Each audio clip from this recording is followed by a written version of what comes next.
they could find writers easily, but finding writers that were reliable and got things done, as well as provided quality writing, were hard to find.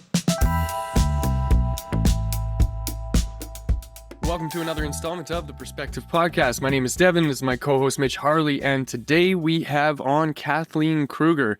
She is a copywriting specialist whose area of expertise is in content writing and blog writing, all for the purposes of SEO, which I think is going to be a super interesting topic for those of you who are, SEO challenged in the world of business.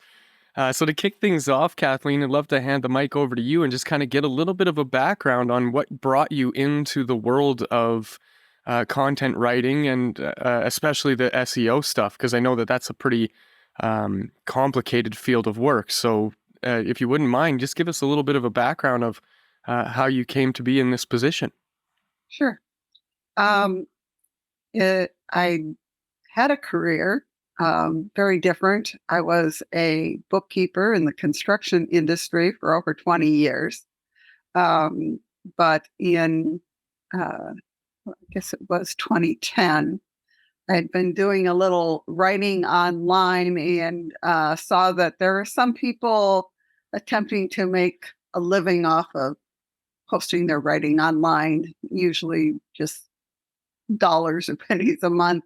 And it intrigued me because I'd always wanted the freedom of working for myself.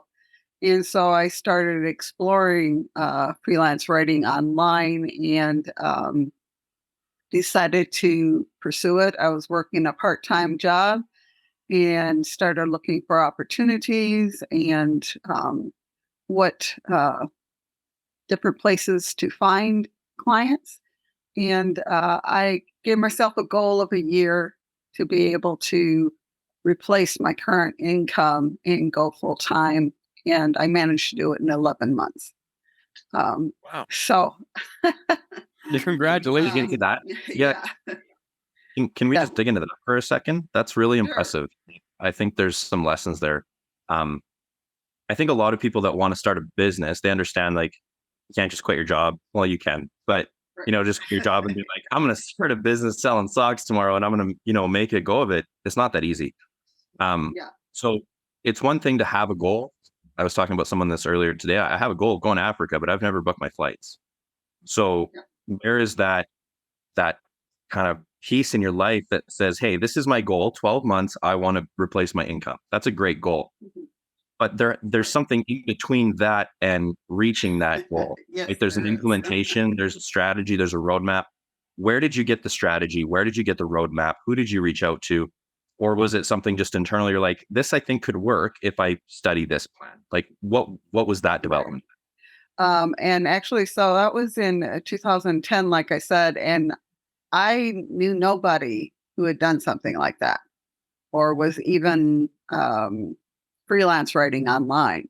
So I was very much on my own as far as finding those opportunities. I did take a course from a copywriter who had been in the business a number of years. And so that really helped me out as far as some of the strategies involved in the actual writing itself and working with clients. But a lot of it was just hours and hours put in searching things. What is SEO and how does that fit into it? Where do I find clients? A lot of where I started was kind of the bidding sites. Upwork is kind of the big one now. And because the clients were already there. So it was just a matter of being able to sell myself and get that experience in there and find clients that would work with me. And I also started submitting some articles to magazines and got a little bit done there. But primarily it was just on those bidding sites to get started. And I was blessed with one client in particular who gave me actually almost enough work to replace my income just from that one client. So with that client, so this kind of goes into something else that I'm very passionate about is the fact that entrepreneurs can be amazing at what you do. You can have the best plans, but you need someone to initially take a chance at you at some point. And we find this commonality. It's like that big break is real. It really is. Yes. And Yes. so for you, for that client to get that big break, all the hard work that you had done put you in a preparation mind state. You had the infrastructure to facilitate what they needed so that you could take an opportunity there. But Right. how did you sell yourself, convince them that you were worth taking that chance on when you were relatively fresh in that first year? You didn't have this 10-year resume of look at all the success stories that I have, and they get, for them to take that chance to give you fairly big opportunity. How did you make that Well, relationship? I heard the same thing several times from different clients that I started working with. And that was they could find writers easily, but finding writers that were reliable, got things done, as well as provided quality writing, were hard to find. And so that was my biggest selling point, was actually that you give me assignment and it's going to get done and it's going to be on or before your deadline. And that was huge. Yeah, I love that. Create the world of the marketplace of creativity, I'll call it, is such a subjective environment in that everybody has their own way of speaking and in turn has their own way of writing. And from there, it gets different levels of success in the output or the goals and what's achieved along the way through all of that.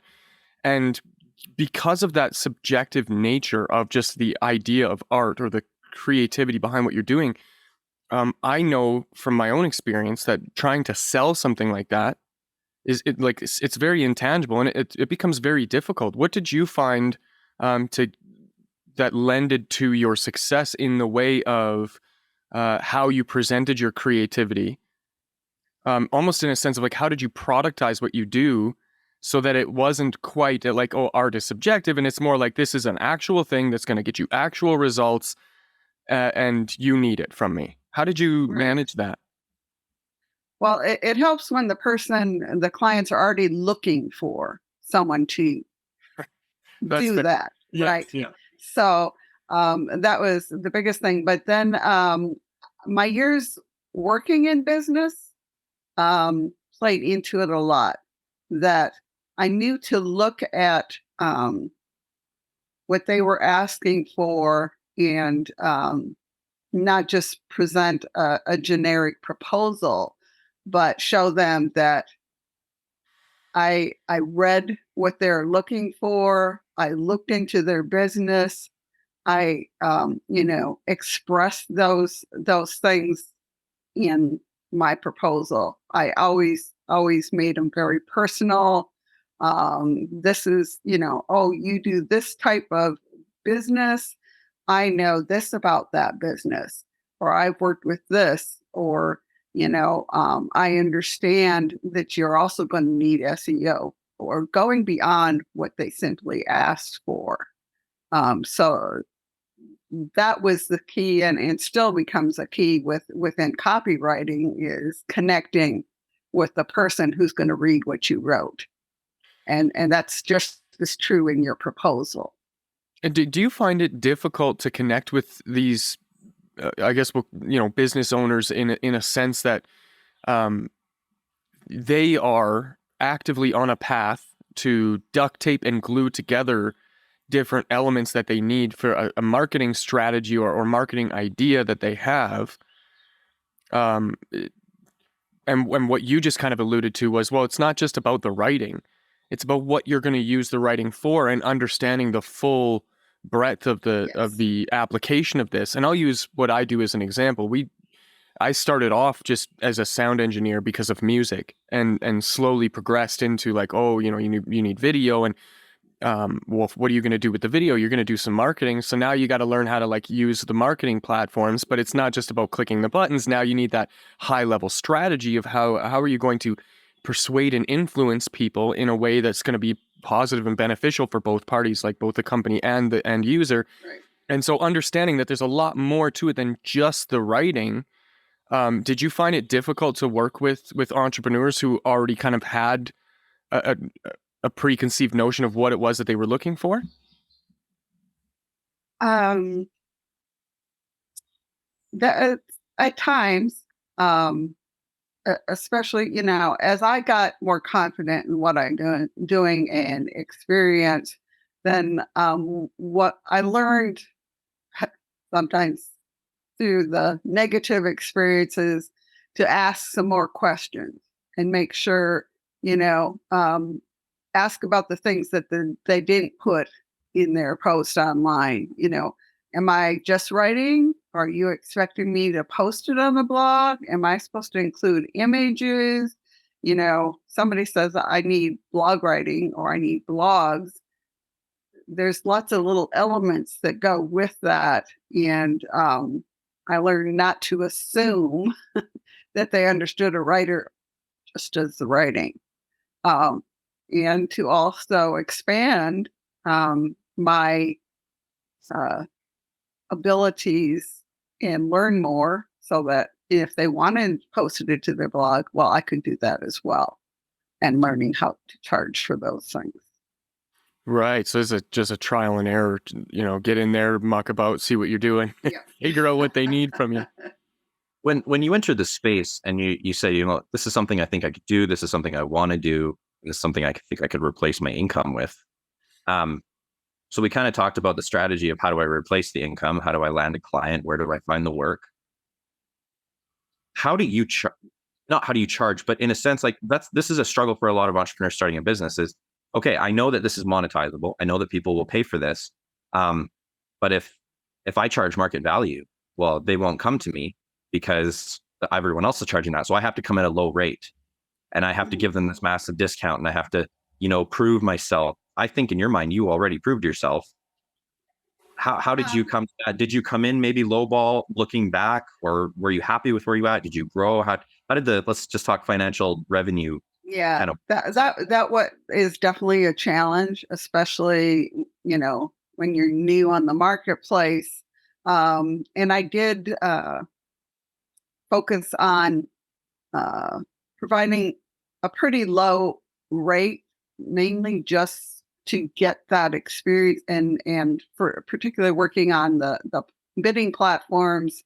I noticed that, once I had a client or two, people are more likely to look at my proposal. So I knew that was extremely valuable to just, didn't matter what I had charged that person, but to have a positive feedback on there it's just so valuable when you're starting out. So yeah, I did very low though. I remember one of the first blogs I wrote for the client who ended up helping me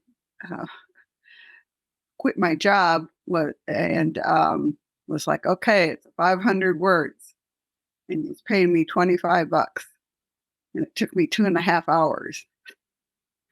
I went, this is not going to cut it. So I either need to figure out how to do this faster or get better paying clients. But because I was starting out, I figured out how to do it faster. That's funny. One of the things that I remember when I was a kid growing up, my dad, the advice that he gave me was take your time and get really good at something. But once you're really good at that thing, stop taking your time.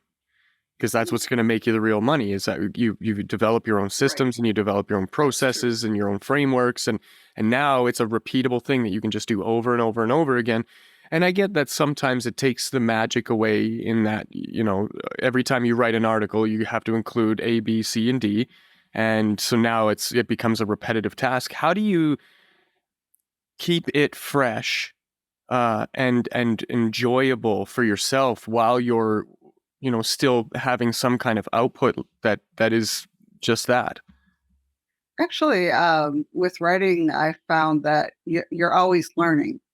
You're always learning about something new. You're being introduced to new industries.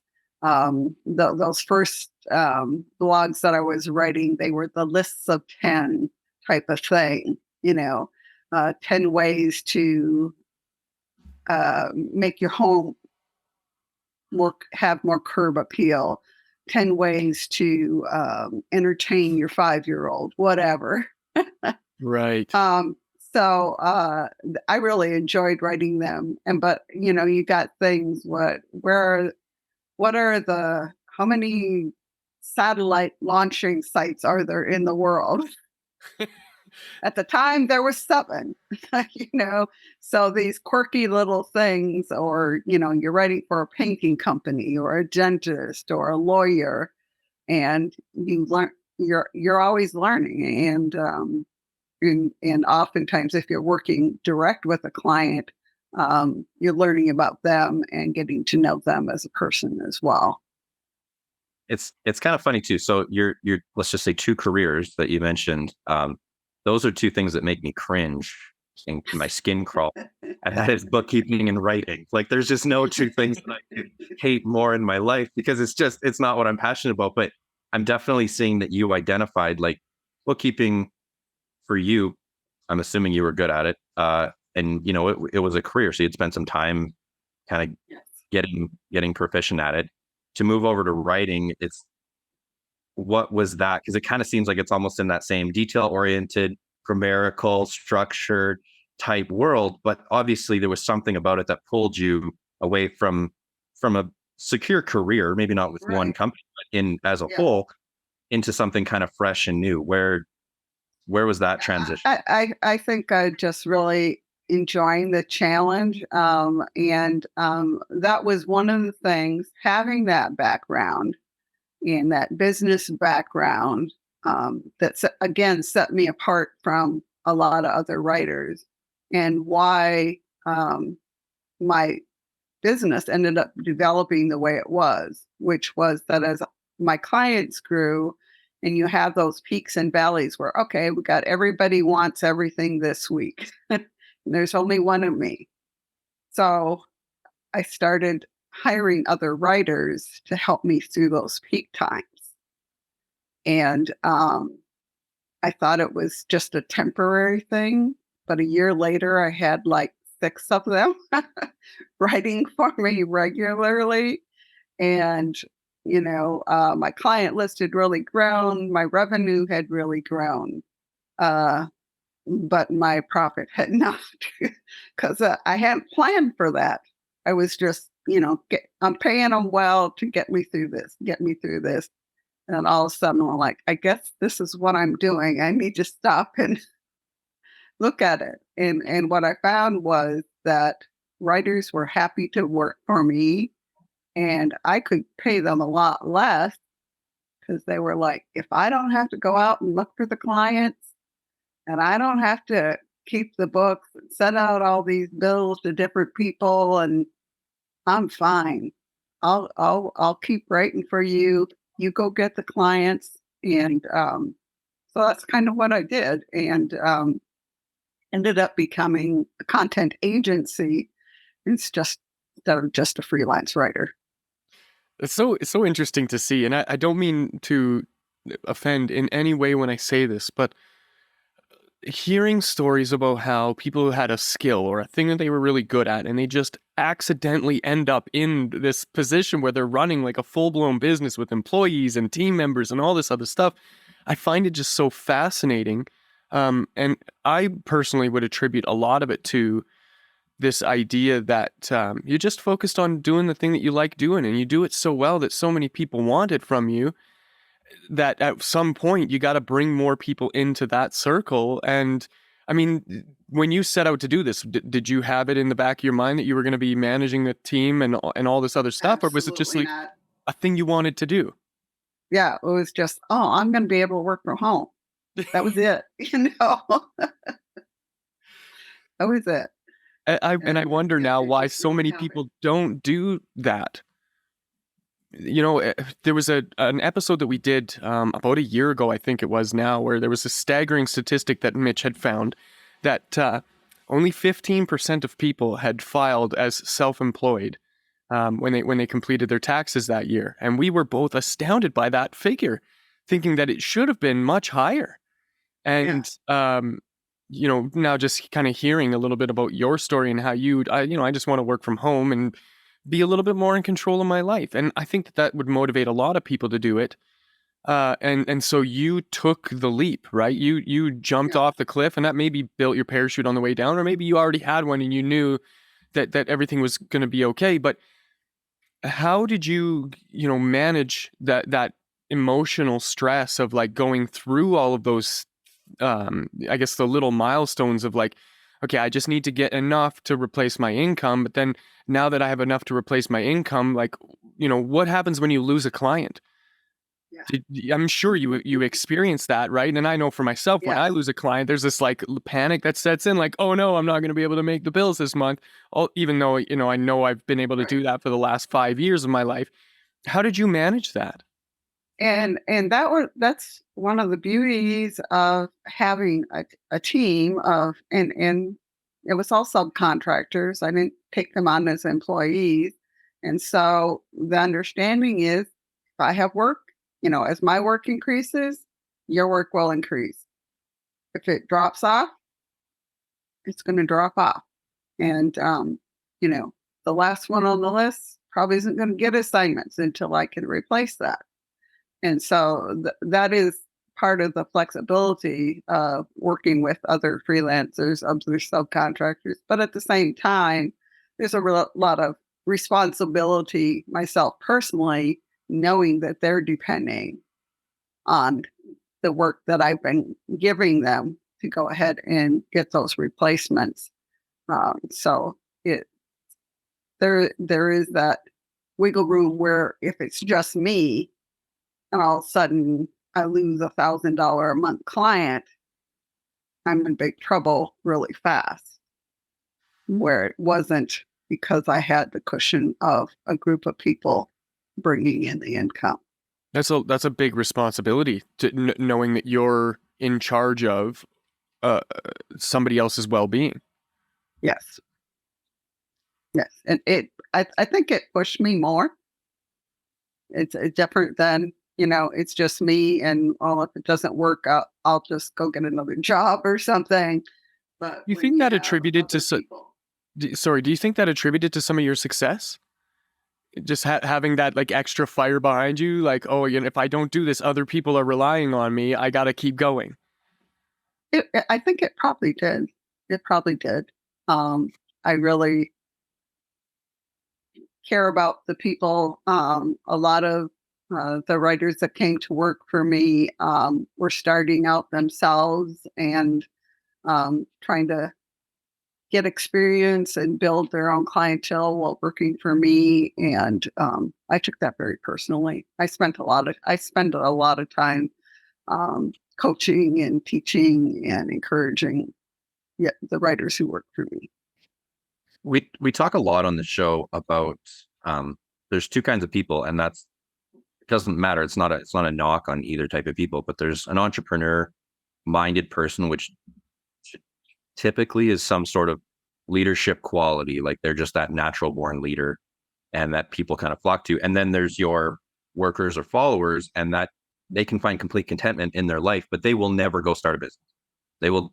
And so when you say that you were a bookkeeper, as kind of, I guess, let's call stereotype of accountant, bookkeeper, like with accountants, I guess it's one of the few that actually has an MBA attached to it, where they're taught how to run a business. But with this, like when someone says, oh, I'm a bookkeeper, there's usually this sense of like they're not an entrepreneur minded person. Like it's so structured, and they just need to have that consistent flow, that 9 to 5 kind of thing.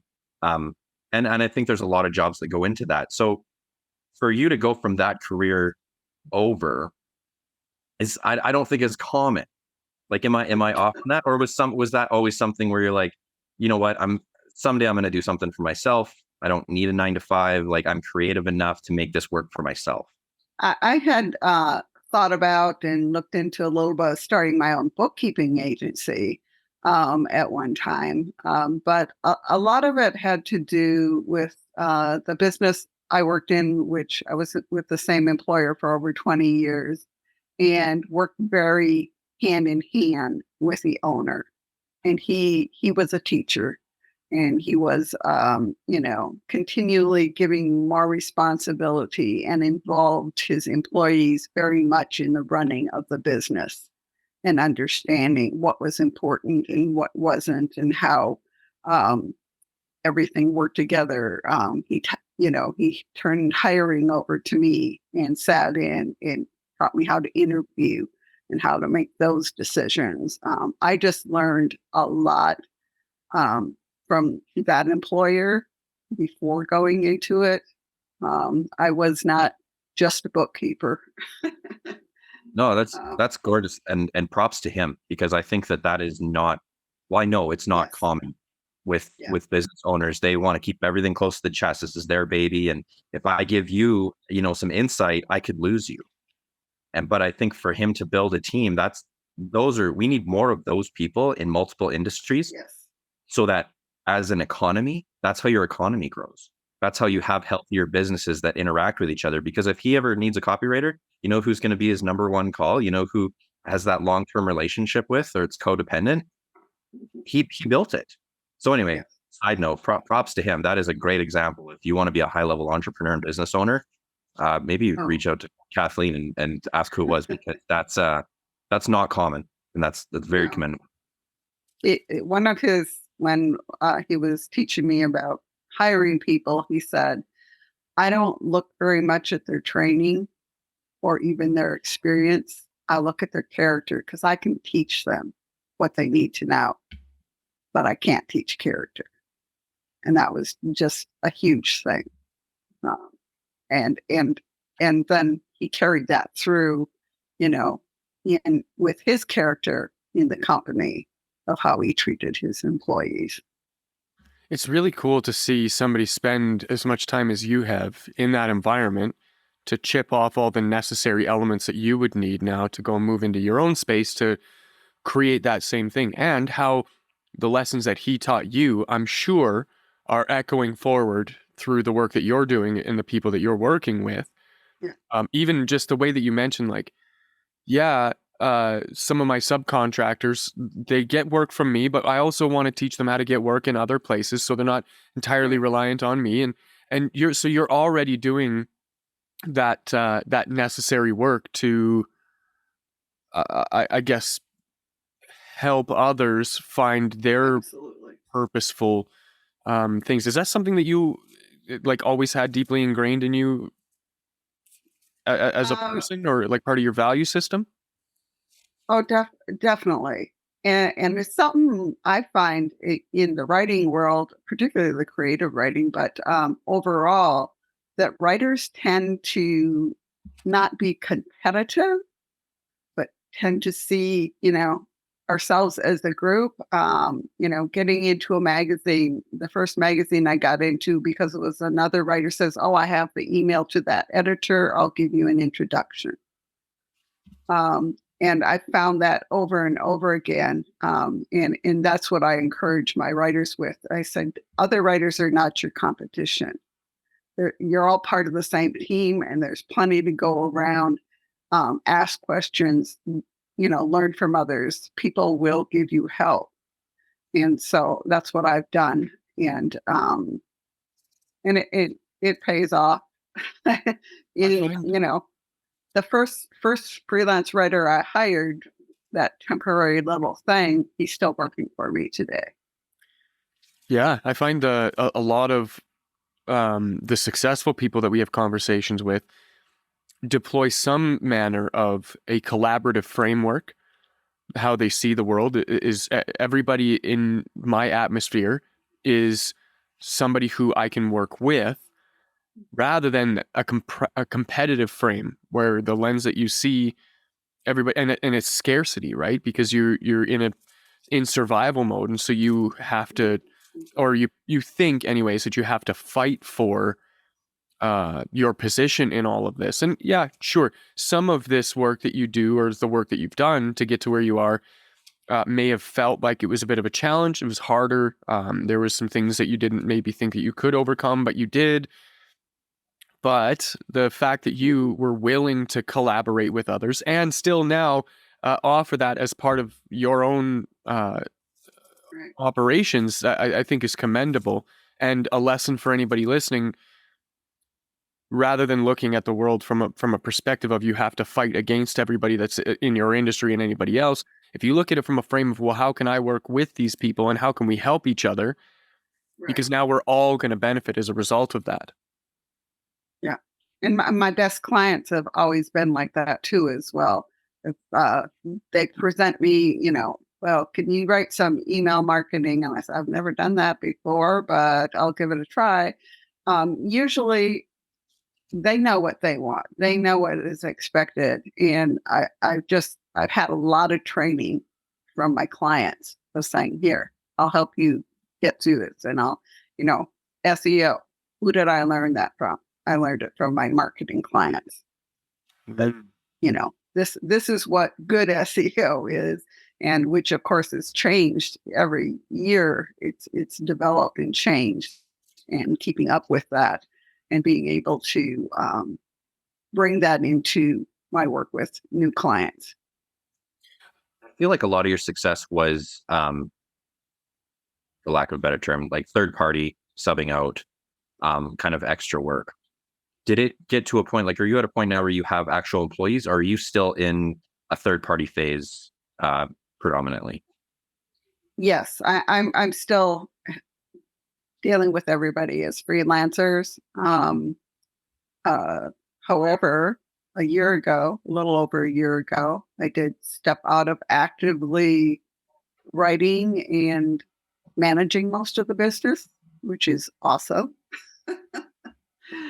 And that has kind of been my goal. I'm in my 60s, and my husband's been retired for a number of years. And so now my business is operating. It has a good list of clients. I have steady writers. I managed to find the most wonderful business manager in the world, which was key to allow me to be able to step back and enjoy a lot more time off. So I feel like you definitely see the benefit of third party and Absolutely. 100%. I think a lot of people jump too soon into the employee world, and Yes. I feel like, I mean, that's kind of a conversation on itself. But do you see, let's say in another year things progress. Let's say you double. What to you would say, hey, this deserves an employee, or let's stay with the current model and just expand that model? Like we talk about this a lot between coaching, production, marketing. Like, we believe that should not be internal. Even HR departments, I believe, should be third party. So, at what point in your mind would it make sense to say, no, this should be an internal thing rather than a third party?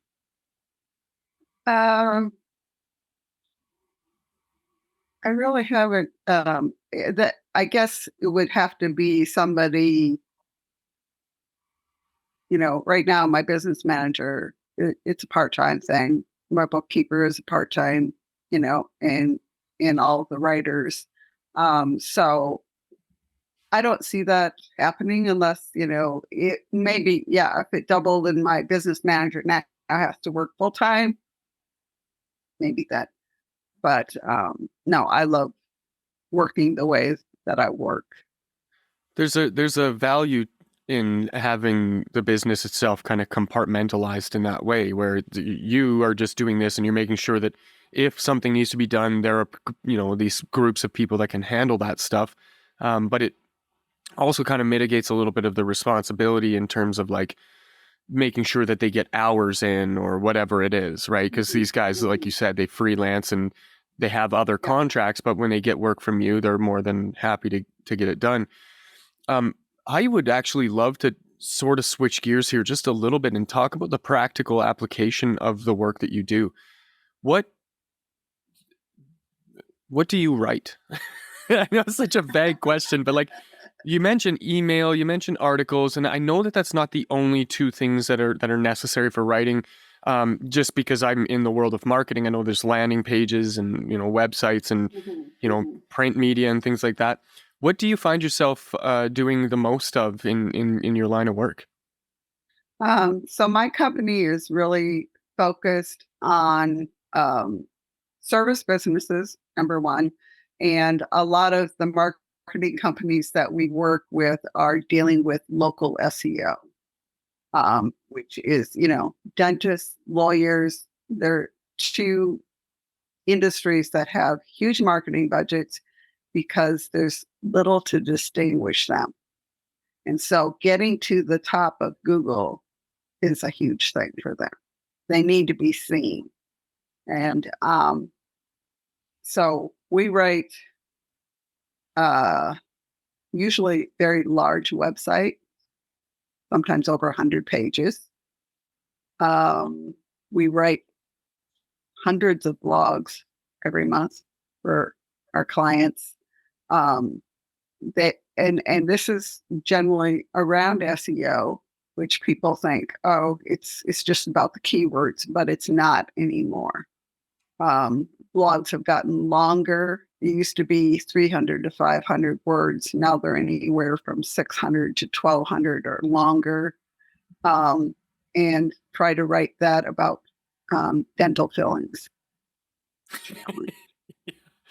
Especially when you have like 10 different dental clients that you're writing for, and 10, write 10 dental websites.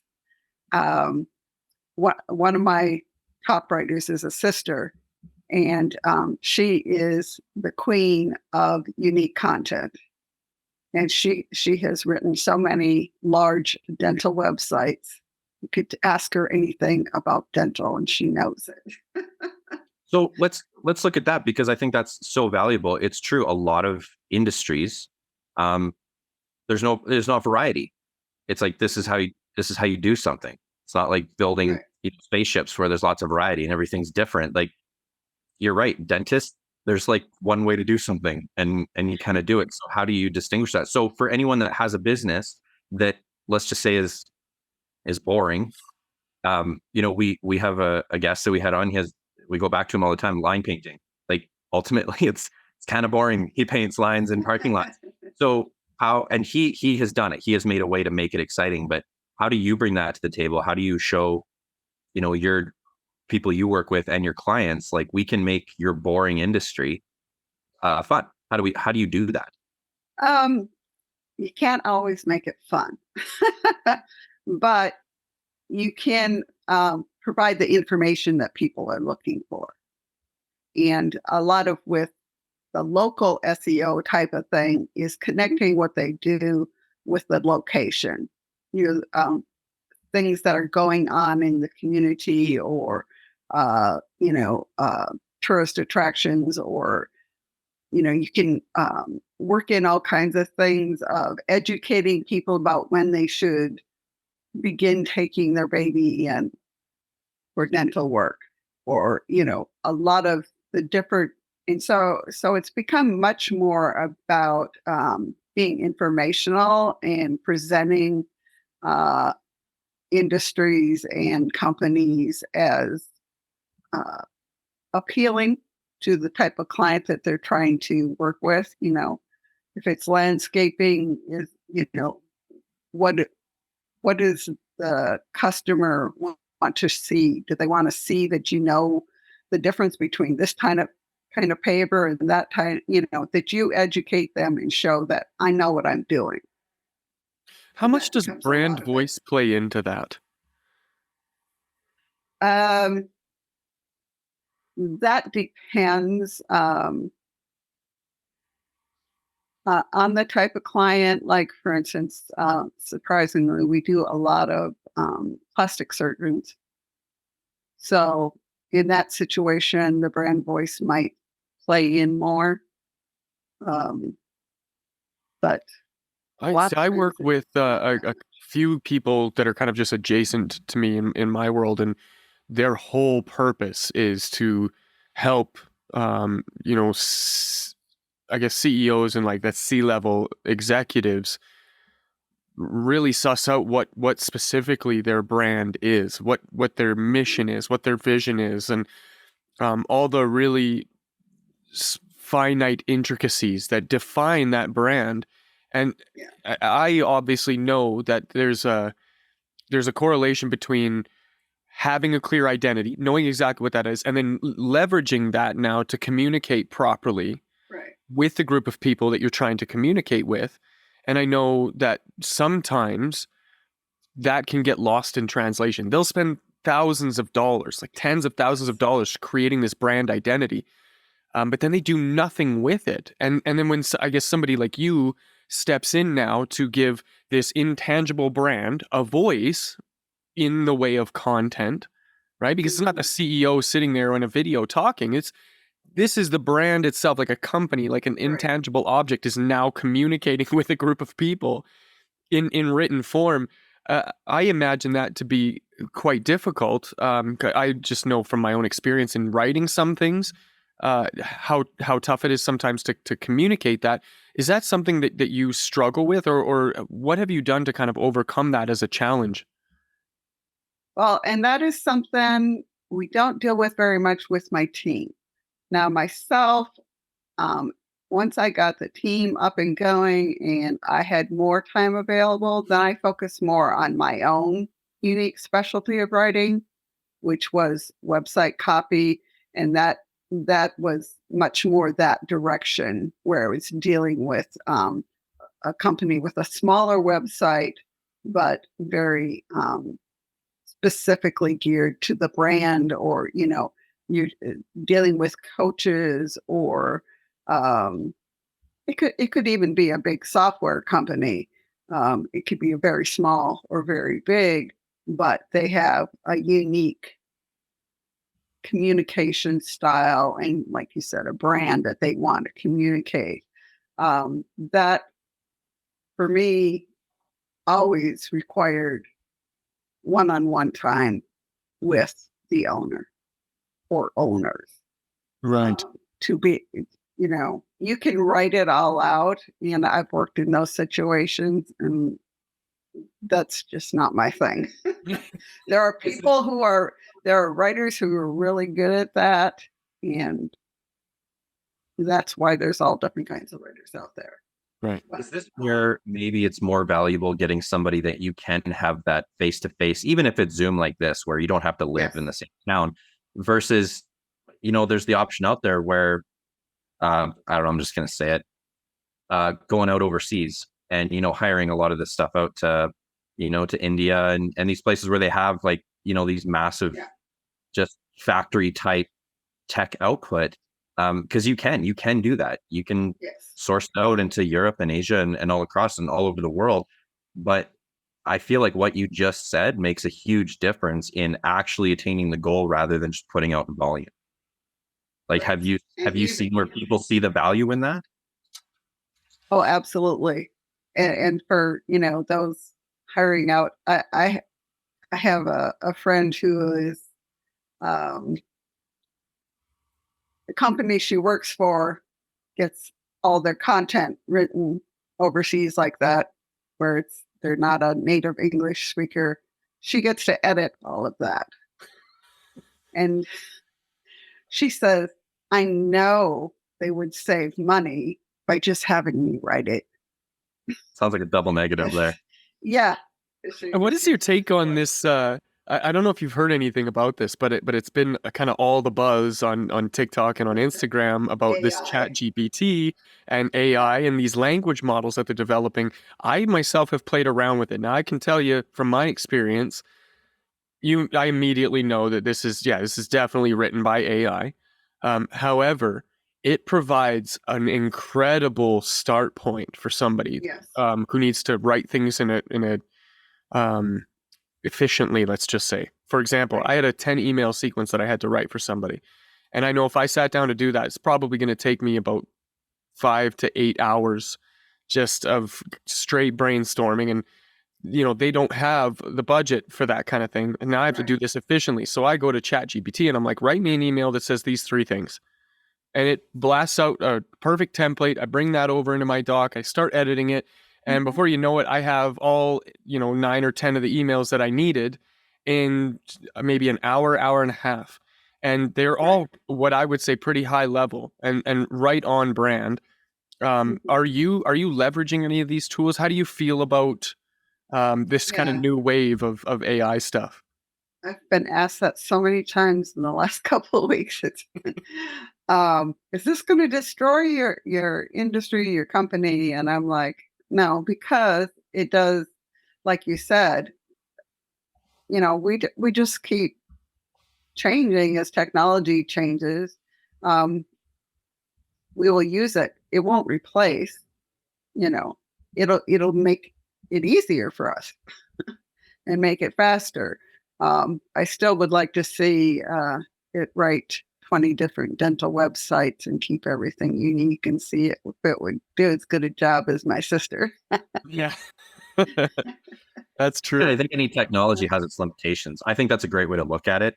The more you see some of these big guys, like I'm going to throw names out, like, Gary Vee, Mark Cuban, Brad Lea, they all say the same thing. Like, there was a time where we were out in the field with hoes and shovels, and then the tractor came along and the combine, and everyone's like, oh, it's going to take your jobs. It's like, no, we're just going to use the tools provided, and there'll be new jobs available because somebody's got to make the tractor. Somebody's got to deliver the tractor. Tractor needs fuel. Tractor needs tires, like all these things. And I think that this is one of those examples where this scare of self-checkout, AI, chat, it's not a bad thing. It's not scary. And for somebody like yourself, you could look at it as a threat, or you could look at it as a tool. And if you look at it like a tool and say, technology can be as amazing as it is, there is always something different about the human touch. So as long as we're in touch with putting our spin on it, making sure that it's within our parameters and our branding, our clients will never leave us to hire an AI. They will leave that up to us to determine if it's an applicable situation for that application. I think that's such a way of looking at it. Somebody still needs to prompt the AI to write the thing in with the right voice and all that, and then take the output and edit it in a way that makes sense. Because I'll tell you this, I was honestly duped by an AI written article. This happened to me. So I recently decided I was going to try to going gluten free. I got some health issues that I'm. Let's give this back. Let's edit that out. Are we back? You're back. There we go. Okay, so recently I was duped by an AI article, and what happened was I decided a couple of weeks ago that I was going to just try going gluten free. A couple of health issues I'm trying to sort out, just allergy type stuff. It's nothing huge, but I was like, my brother invited us over to his house for family day for pizza, and that's an impossible thing to make without gluten.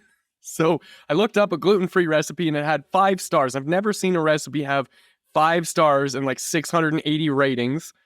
But now in hindsight, I can tell you exactly why it had 5 stars. So I went and bought all the ingredients on the recipe, and then I started to try to make the recipe. And as I'm going through it, I'm comparing some of the steps to my brother, who is making like real pizza dough. And the way the yeast went in and the way that this happened and that happened, by the time I got to the end, I was like, this said 15 minutes of prep time and then 15 minutes of cook time. But in the instructions itself, there was like, you have to let this yeast rise for like an hour and a half until it's this. And so like there was steps missing here that were down here. And then I realized, yeah, this definitely was written by not a human being. It was written by a computer who doesn't know how to actually cook or, all these other things. And so I'm now recognizing the value in that human interface. Having a human look that over would have been, oh, there's no way that this is a correct thing. Mind you, could have been written by somebody who was just trying to generate ad revenue for a cooking website, right? Because you the more clicks you get, the more impressions you get, the more ad revenue you generate. So there's this unfortunate cycle of people who are taking advantage of this technology to capitalize on it in nefarious ways. And so I firmly believe that there's always going to be a place in this world for people like you, Kathleen. Well, the other thing, I've had clients who have tried to have me write websites off of, they had their client fill out a form. What is your top selling points and blah, blah, blah. It doesn't work. No. Because I can't ask a question to the piece of paper and say, what do you mean by that? Or, so that's where I was finally, no, I have to talk to them because the paper answers doesn't provide me what I need. Yeah. We're kind of coming up to, I guess, the muted, Devin. Am I back? There you go. Sorry, my internet's acting funny. I think my kid's on the YouTube on his iPad. So we've kind of reached the end of the program here, and I just kind of want to get a sense of what is on the horizon for you and the work that you're doing, and what you kind of hope to accomplish in the next couple of years, and like where you see the copywriting industry going and all that kind of thing. What's your take on what's in store for you and that world? Yeah, it's always hard to guess at. For myself, I expect my company to continue as it is, and I'll continue to collect my retirement money and fund money from that. I did just publish a book with one of my editors, co-edited with me because he has followed my example and is now creating his own agency. So we're busy promoting that right now. It's called Hey Freelancer, Go Clone Yourself. So I love that. Is the book out now? It is out. Awesome. Where would people go to get that? They can get it on just about any place where you buy online. Amazon, Barnes and Noble, Target, my website. Speaking of your website, if people want to get in touch with you and to work with you or to seek some advice, perhaps, how would they go about doing that? What's your website? The best one to go to would be KathleenKrueger.com, and that's KATHLEEN, and Krueger is KRUEGER. KathleenKrueger.com. Beautiful. And one last thing, Kathleen, if there was a single piece of advice that you could offer somebody that's in your space or trying to aspire to achieve the things that you have achieved, what would that one thing be? Help other people. You help other people will help you. So simple, but it's usually the most powerful things that are that simple. I love it, Kathleen. Thank you for being so generous with your time and joining us today on the show and offering all the wisdom that you have. I wish you nothing but success in the future. If you want to get in touch with me and Mitch for any reason, theperspectivepodcast.ca is where you're going to find us and our stuff. But for now, that's it for this episode, and we will see you in the next one.